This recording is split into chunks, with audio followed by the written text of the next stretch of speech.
Welcome back, everyone. We will now begin our third panel about the decline in the justice cascade with panelists Kathryn Sikkink and Avery Schmidt. After the presentation, we will hear responses from Leonardo, Filippini, and Tricia Olsen. We will then open the floor for the Q&A. And at that time, please raise your hand on Zoom if you want to ask a question, and a member of our team will promote you to panelist and turn on your video and microphone so that so that I can give the floor to you. Just note that until we do that, we won't be able to see you. I'll now turn it over to our panelists. Great. I shall share my presentation.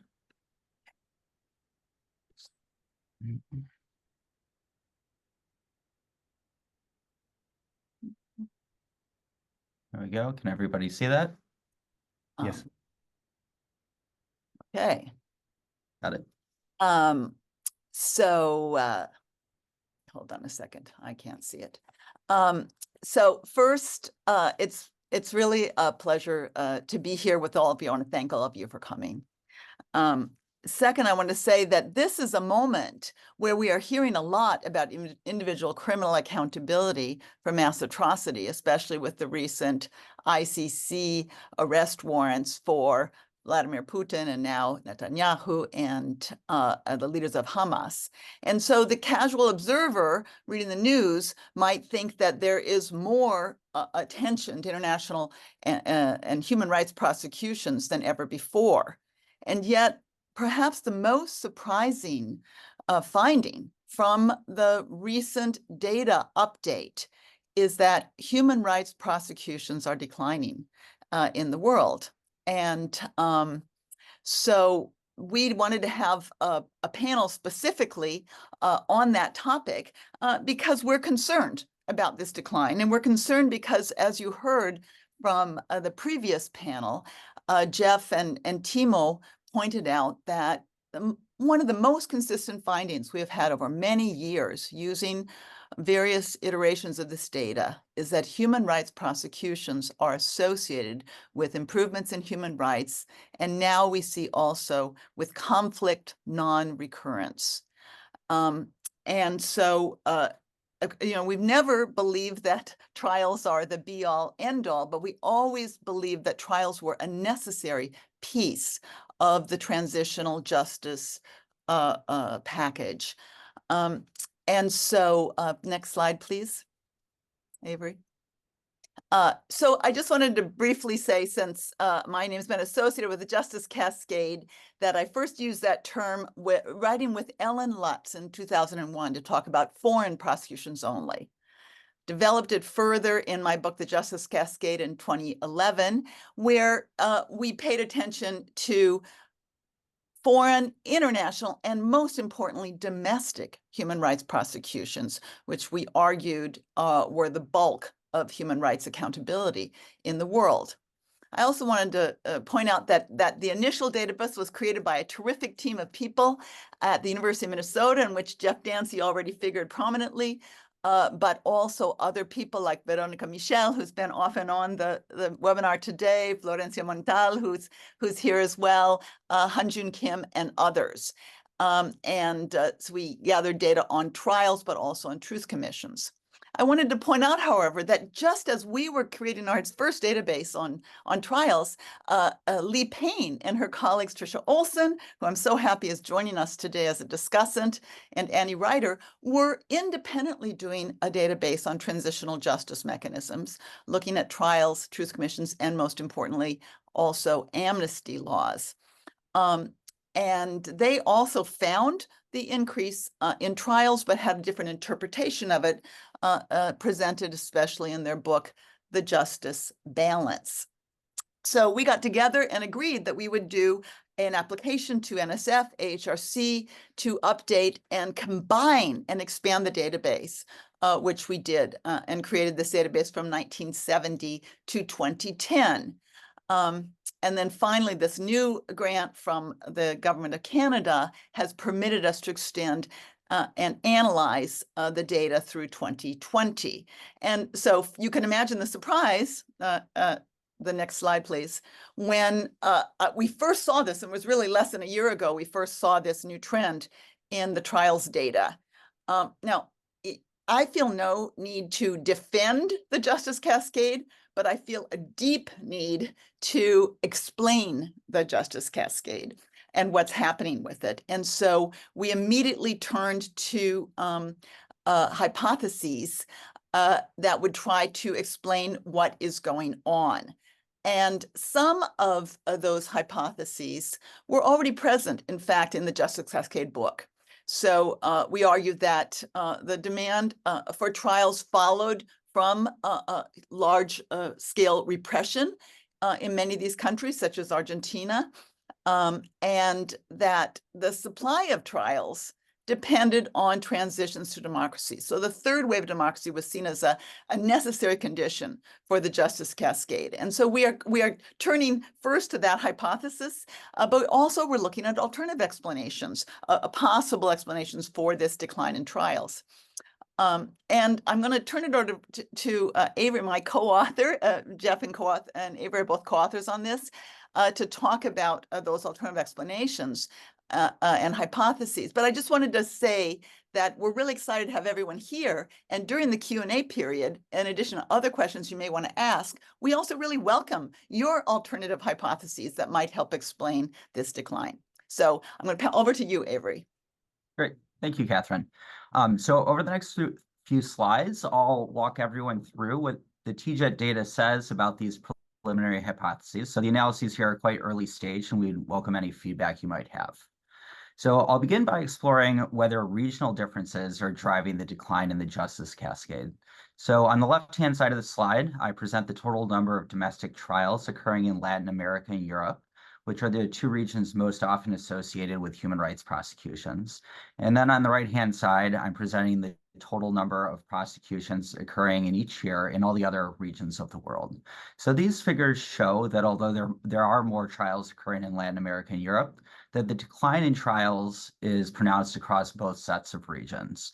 And so this provides some preliminary evidence that really regional variation is not the driver in the decline of trials that we've been seeing since 2010. So next, I'll turn to the possibility that the shift or the decline is really being driven by a decrease in international or foreign prosecutions, which we might expect from the fact that many large ad hoc tribunals have shut down in recent years. So the figures on this slide really show that the number of trials occurring, or it shows the number of trials occurring in domestic, foreign, and international contexts each year. And the figures really show that the vast majority of trials are occurring in domestic contexts, and it's these trials that are really driving the aggregate patterns that we're observing. So this suggests that whatever factors are accounting for the decline in trials since 2010 really have to do with domestic political processes and factors.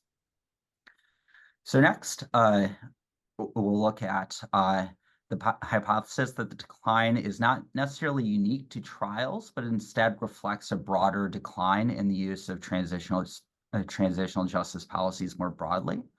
So the current slide shows the number of active truth commissions per year in red and the number of active reparation policies per year in purple.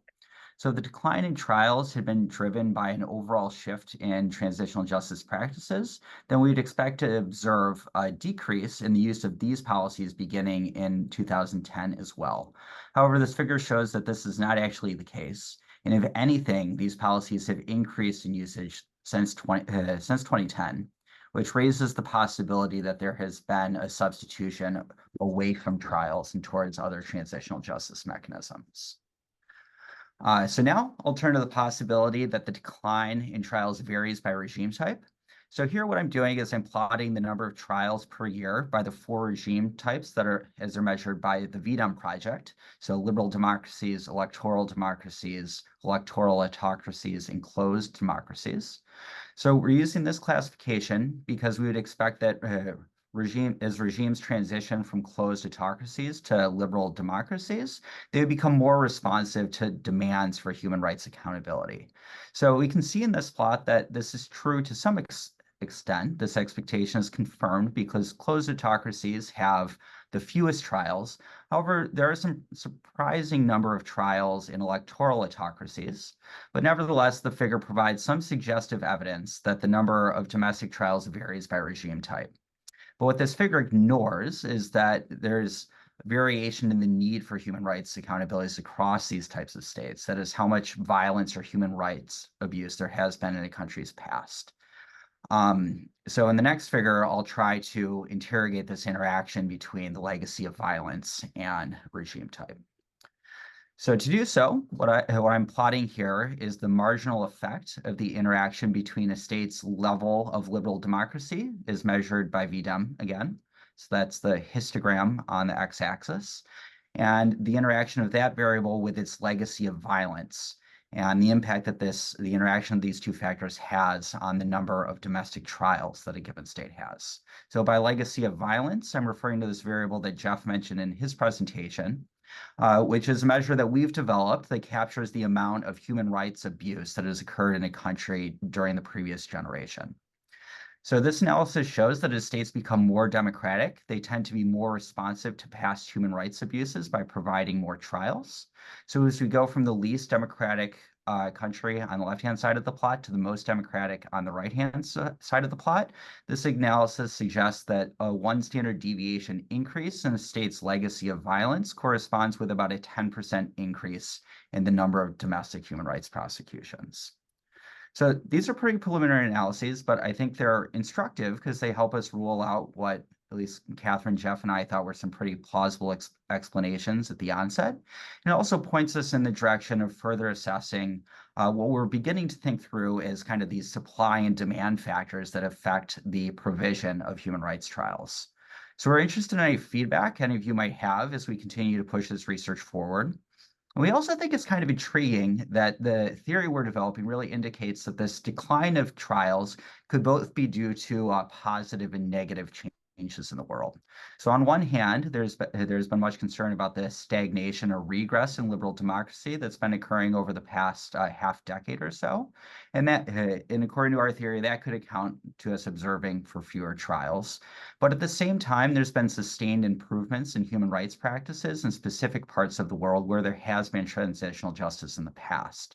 So that there could also be a positive side to the story as well. So we're looking forward to any comments and questions you might have. Thank you very much. Thank you, Kathryn and Avery. Now we will turn it over to Leonardo Filippini, who in his capacity as an attorney and federal prosecutor has acted in various human rights violations cases in Argentina. He's also a professor of international human rights and criminal law at the University of Buenos Aires and Palermo University. Leonardo, please take 5 minutes to comment. Good. Thank you very much. Thank you for having me this morning. Well, we have seen that the new data on trials provide a puzzle for scholars, and not entirely understand the explanation for this trend, and I don't have a positive answer to it. The authors here have been able to rule out some plausible explanations, and simply offer a very modest idea from my point of view, based on the invitation to think on the issue about the explanations for this decline, which certainly we also experience in Argentina. I will mention that the comparative data we are using on human rights prosecutions, amnesties, and truth commissions, reparations, vetting policies cover over 50 years from the 70s to 2020. And throughout this period, I would say there were important changes, not only in the different political systems, but also in international law, particularly in international criminal law and human rights law. And also these developments also include situations as diverse as the arrest of Pinochet in London, the establishment of the ad hoc tribunals for Rwanda, Yugoslavia, the ICC, and so on. My guess is that I like to observe and to point out that each of these developments produce its own results, and I wonder if there is a positive and unanimous assessment of what has been done and happened so far. Probably my own work and profession lead me to focus on an internal perspective of these processes. And from that perspective, I tend to observe that the decisions made by the political communities are often based or linked to the existing perceptions on comparative experiences. Moreover, we tend not to look at all the experiences when making that decision, but only on those that are, for some reason, closest to our own. Consequently, and while I do not have the academic authority to say so, I venture to suggest that variations over time in the reputation of the states that brought lawsuits and prosecutions and the perceptions that exist about the benefits and costs might be a dimension to explore in the framework of an observation spanning over 50 years. I would add as a footnote that in Argentina, the decline would at least partially be explained by the simple passage of time and the age of the defense. And also I would add that in our case, interpretations of the value of the trials, interpretations on the outcomes we got have varied over the years. So that's the I think what I have to offer as a reaction. In a very synthetic and direct terms, I would say that over the years, the criminal trials for human rights violations have not been the same, and not have they been equally valued. And therefore, I'm intrigued to figure out whether these variations may have some relation to the drop in the number of prosecutions that has been observed. Just simply to thank for me for having me here. The massive work is really impressive, very thought-provoking, and for those of us working on the field, it's very important to put in context our own task. So thank you very much, and thank you, Kathryn, and the organization for giving me this opportunity. Thank you, Leonardo, for your comments. Now we will turn it over to Tricia Olsen, who's professor and Stassen chair of the Hubert H. Humphrey School of Public Affairs at the University of Minnesota. She co-authored Transitional Justice in Balance, comparing processes weighing efficacy, as Kathryn mentioned earlier. Tricia, please take 5 minutes. Wonderful. Thank you so much. It's so fun to be here. I am grateful that Kathryn mentioned the long history that precedes this incredible product that we're celebrating today. I think there's very few moments in academia to celebrate, so I'm really glad that you're creating this space to do so. I think I first met Jeff and Kathryn in 2007, if my memory serves me correctly. So this has been a long time coming, and it's just wonderful to see what you've created. I was poking around on the website. It's outstanding and is quite impressive given where we came from. So I'm especially happy to be joining you today from the University of Minnesota, where a lot of this work began. And of course, Kathryn and Jeff were here when this all sort of took start. So I'm struck by how many of the questions and some of the answers are not that different than sort of what we had discovered in our earlier iterations. But I'm also really intrigued by the ways in which we can now begin thinking about how TJ is part of broader systemic changes and trends and challenges that we face today. So I'm just sort of reminded by the fact that we put so much, and I know we all know this, on the shoulders of transitional justice, multiple outcomes. We expect these positive effects potentially, despite the fact that we know there's great variation in terms of the mechanisms, their implementation. And now I think about this occurring within an even more complex political environment. So my comments are mostly in response to the prompt from the working paper that was shared. And the title is called, the title is the Justice Cascade Over? And so I was thinking about this, and, ecology suggests that cascades are never over, because a cascade basically is just the beginning of a chain of many different and sometimes unforeseen effects from actions or changes that occurred previously. And so I think that's sort of a nice, if you choose to extend the metaphor, Kathryn, that the cascade just continues. And it continues in ways that may be positive, they may be negative, but I think that's sort of up to us to kind of figure out what this looks like. So I guess one note I would say is that in terms of thinking about ways in which we see this, transitional justice having kind of cascading effects still, is thinking about not just the effects of the mechanisms themselves on human rights or even on political and civil rights, but thinking about the ways in which that demand for justice has now spilled over into other facets of institutions. So since my work on transitional justice, I've turned to looking at corporate accountability for human rights abuses. And as I was reading through your paper, I was thinking, well, a lot of those domestic processes are now being turned toward other issues, other rights abuses that are occurring. And so it's not necessarily, we would have to embark on yet another data collection project to say this with certainty, but one could imagine that it's not necessarily a decline, but that these institutions that have been built are now being put to good use in other spaces whereby accountability is needed. So in one piece that I wrote some time ago, I did find, actually, I looked at this. I looked at whether transitional justice prosecutions, so countries that had used TJ prosecutions, were positively correlated with holding corporate actors to account. And I found that there was a positive relation both for prosecutions and amnesty, actually.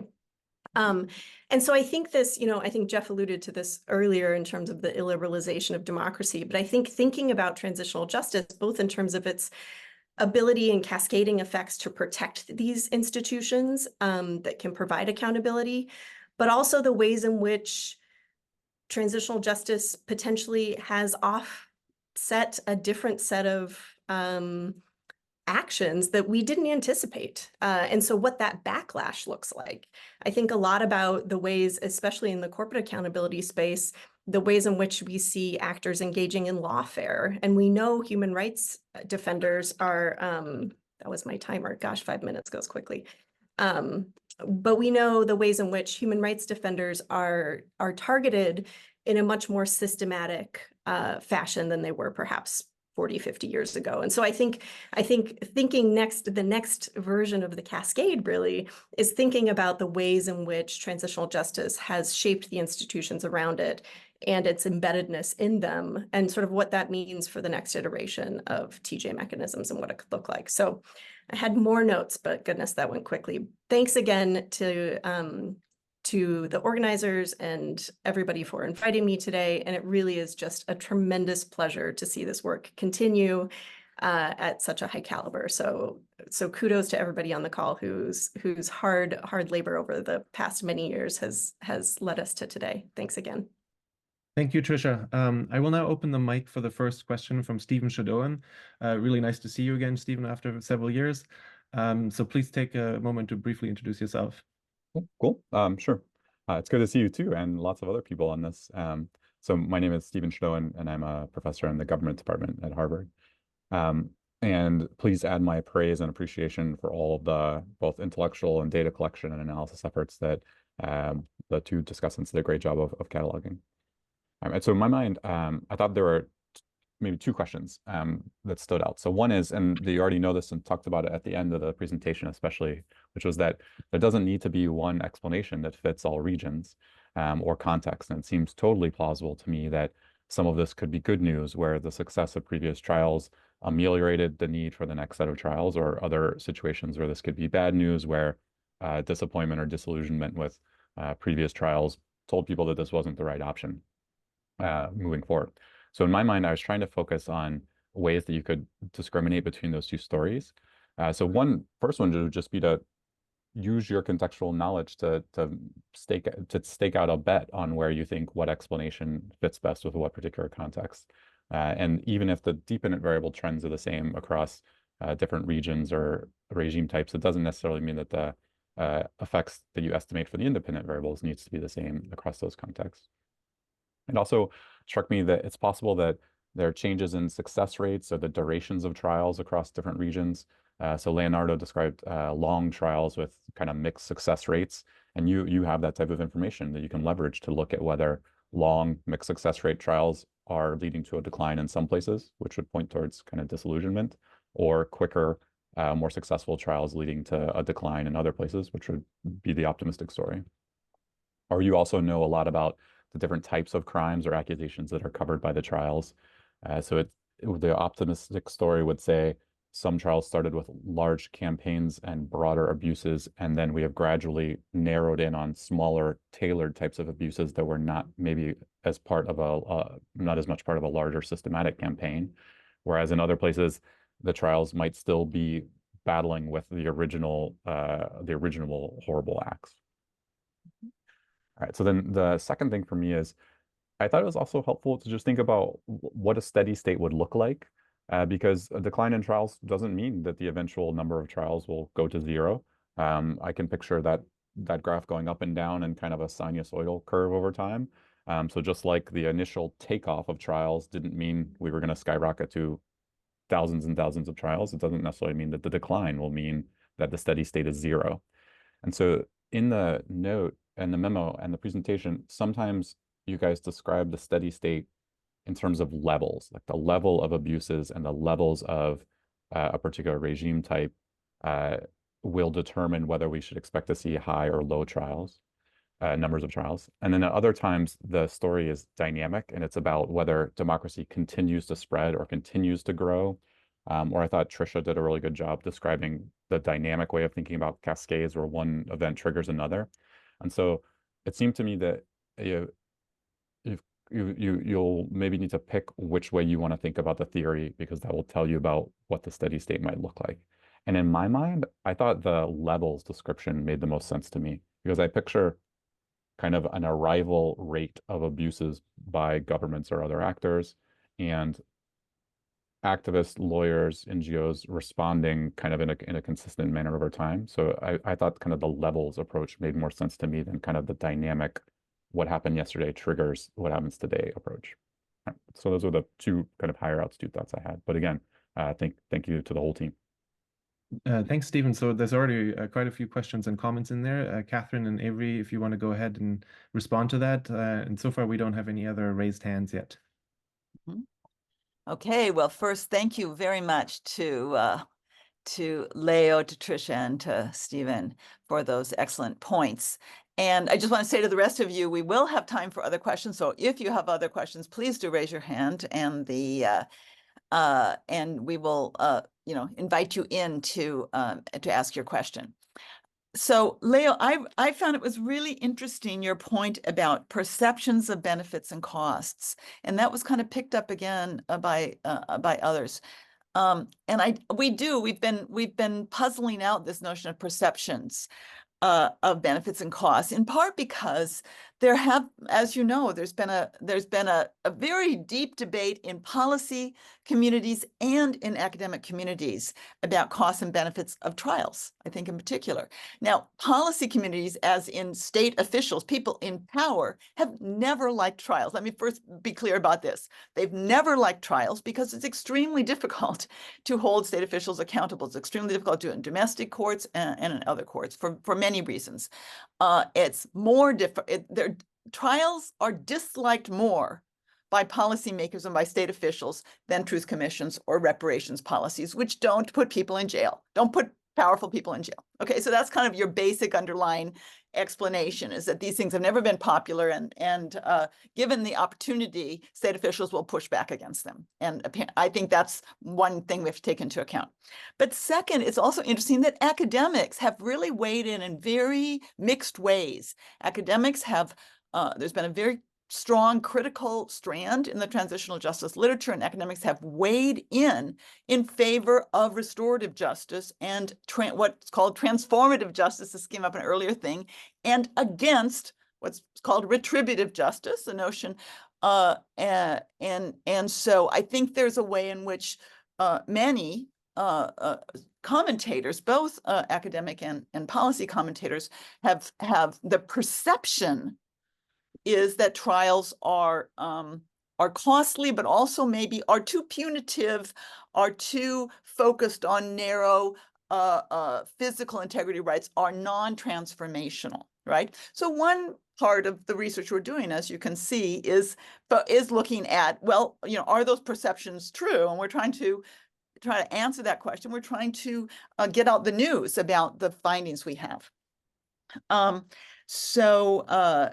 Then Tricia, I think you picked up on some of these issues, and I really like your point about how things are maybe turning in different directions or going down different channels, let's say. And I think it's really interesting. I didn't know of this finding, but it doesn't surprise me that countries that have had more human rights prosecutions are turning to focus on corporate accountability. It's happened explicitly in Argentina, as Leonardo knows well. There have been cases against corporations that were involved in repression in Argentina, for example. But also another hypothesis that Avery and I have thought about is that sometimes there are easier ways to prosecute. I'd be interested in what Leo has to say about this. Cecile Aptel, looking at our data, told me, she goes, in France nowadays, they're just prosecuting for terrorism because it's so much easier to prosecute for terrorism than to prosecute for human rights violations. You just, membership of terror organization, boom, they're found, they're convicted. In the United States, as some of you know, some human rights violators are being prosecuted for visa fraud. You have to check a box as you come to the United States that says, I have not committed war crimes. And then if they show you committed war crimes, they prosecute for visa fraud, which again is easier than prosecuting for abuse. So it could be that there are positive examples like Tricia example of people moving in other accountability directions, but also it just could be these human rights prosecutions are hard to do. To bring the evidence. I mean, Leo knows better than anybody else how difficult it is to bring the evidence forward and to convict. So I'll just Stephen, you said so much that I'm going to turn over to Avery, so maybe he can do justice to a number of your remarks. Yeah, I mean, I'll just say, well, first of all, I appreciate that you agree that we can both have a good news story and a bad news story going on simultaneously in different parts of the world that can explain this pattern. Because obviously the world is quite complex, and I think that just one simple explanation probably isn't going to explain variation everywhere. I also really like the way that you kind of are pushing us to think through this kind of like steady state level and contrasting it with like a more dynamic model. And I think that speaks to one of Leo's early comments about how time is a really important component of the way that transitional justice works in practice. And I think theoretically, it's nice to try to split these two things apart. But because transitional justice is often trying to deal, like in the early phase, it's literally by the name trying to remedy mass atrocities and human rights violations. It seems that in the initial stage, a dynamic model makes a lot of sense to me. But then perhaps I think I could be persuaded that you're right, that perhaps what we're seeing is like a reversion to a steady state or a level that happens after initial phase of justice is provided. So I think I'll think more about how those two things fit together, and it's a nice way to think about it. So I appreciate you highlighting that for us.